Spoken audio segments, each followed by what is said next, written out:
Don't run away because you fear a runaway, written by John H. Ramsey. Opponents of an Article 5 convention to propose amendments, or AVC for short, have for years been promoting the argument that we the people dare not hold an AVC because it might become a runaway convention resulting in dangerous amendments gutting our liberties undertaken by an undisciplined rabble with unchecked powers that will ruin our Constitution and our country. Well, when you put it that way, it doesn't sound like a very good idea at all. The chief architect and proponent of this fear-mongering is the John Birch Society, hereinafter JBS or Birchers, an ultra-right fringe minority that claims we must fear change lest we get it wrong. That argument is a red herring smokescreen advanced by those who don't want changes of any kind to our Constitution, and certainly not from a gathering of regular folks from outside the Beltway, not even if the changes came from elected representatives serving in the 99 legislative chambers of our 50 states. No, sir, no constitutional amendments unless they come from Congress, and maybe not even then. We the people cannot be entrusted with that kind of power, so goes the refrain. The problem is Congress won't fix itself, even though their behavior and the fiscal mess they produce keeps getting dangerously worse. And why is this? Because Congress is rife with conflicts of interest, ultra-partisanship, and is devoted to retaining its powers, and therefore incapable of solving our fiscal problems. Here is what needs fixing. Our people and businesses send about $5.6 trillion to the federal government every year, and there are no rules in our Constitution about what Congress, the executive branch, and the judiciary may, must, or cannot do with it. None. No instructions or safeguards from the people to our Congress to require wise fiscal policy. In short, we the people send Washington a $5.6 trillion blank check each and every year, and that's exactly the way the members of Congress want it. The problem is it doesn't work very well at all. The good news is that Congress recently acknowledged receipt of a sufficient number of applications from the states requiring Congress to call an AVC, an Article 5 convention. The bad news is House Speaker Mike Johnson recently reiterated his personal support for AVC, but his unwillingness to call it, no matter what the Constitution requires, and challenged Article 5 supporters to sue him in federal court. And so far, the Senate has done nothing. The court challenge would have to be initiated by one or more state attorneys general, and so far none of them has stepped up despite efforts by the citizen-led Federal Fiscal Sustainability Foundation urging them to do so. The question for all of us, including the Birchers and their acolytes, is whether the threat of a runaway is so dire that we should watch our fiscal house collapse, or whether we the people should use the Article 5 tool the founders gave us and fix it. No, not worth the risk, say the Birchers. It might run away and propose unintended bad things. Unfortunately for JBS and their disciples, history tells us otherwise, writes noted author and convention historian Michael W. Capek. First, in the 250 years since our Declaration of Independence, a total of 52 People's Conventions of States have been held as permitted in Article 5 and Article 7. Not one ran away. Second, the states have applied over 700 times to Congress to accept their applications, and Congress has maliciously and unconstitutionally forbidden the states from exercising their constitutional rights to meet. And third, America has held 4 non-Article 5 conventions that produced amendments that were never ratified. That's in 1814 in Hartford, 1850 Nashville, 1861 Washington, D.C., and 1889 St. Louis. So an AVC was and is not the last word on the subject of amending our Constitution. It is ratification by the states that decides.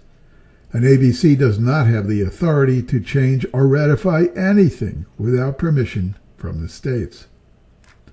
So history is clearly not on the side of JBS. Let's take a closer look. Webster says runaway means denoting something or done quickly, easily, or uncontrollable. For example, the runaway success of the book. Were an ABC to take place, it could never be said to have happened quickly or easily, since citizen groups have been trying to accomplish this for well over half a century. So it must be the word uncontrollably that frightens the Birchers, which means something might happen at the ABC that was not anticipated in advance or did not follow an agreed agenda. Here, the Birchers fail to mention three crucially important facts. First, the ABC doesn't amend anything. They recommend, they propose, and they do that after discussing, analyzing, negotiating, and voting for or against. In fact, scholars tell us that ABC delegates must be free to interact with one another, including negotiating, or it is not a convention. Most of us consider that a set of activities to be the democratic process. Second, the ratification process after the ABC is a very high bar. Proposed ABC amendments are sent back to the 50 states, and every component house of 3/4 of our states, that's 38 states, and possibly 76 legislative bodies, must vote to ratify separately each proposed amendment.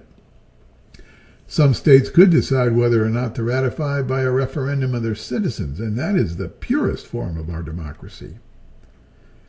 Third, all this nationwide decision-making might possibly have to occur within a stated period, after which the proposed and yet unratified amendments fail, as was the case with the Equal Rights Amendment.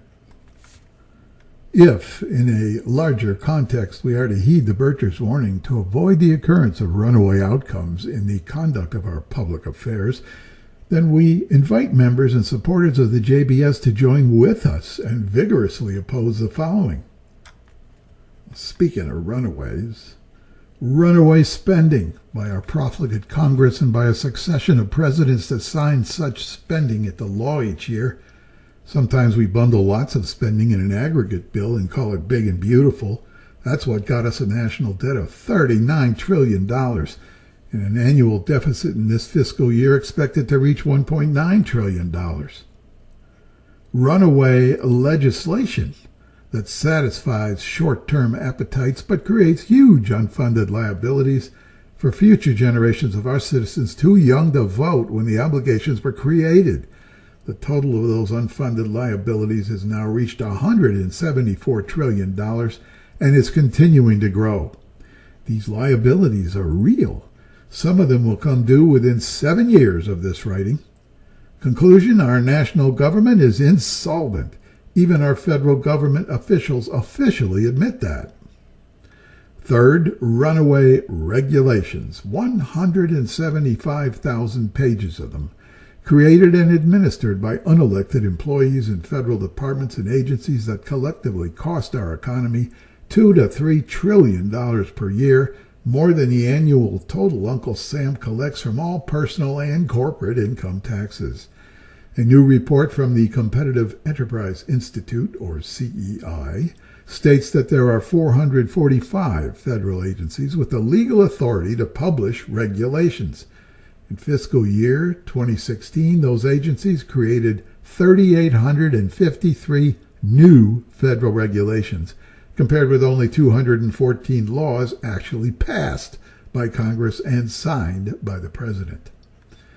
Lastly, runaway mismanagement of our federal trust funds, including Social Security and Medicare.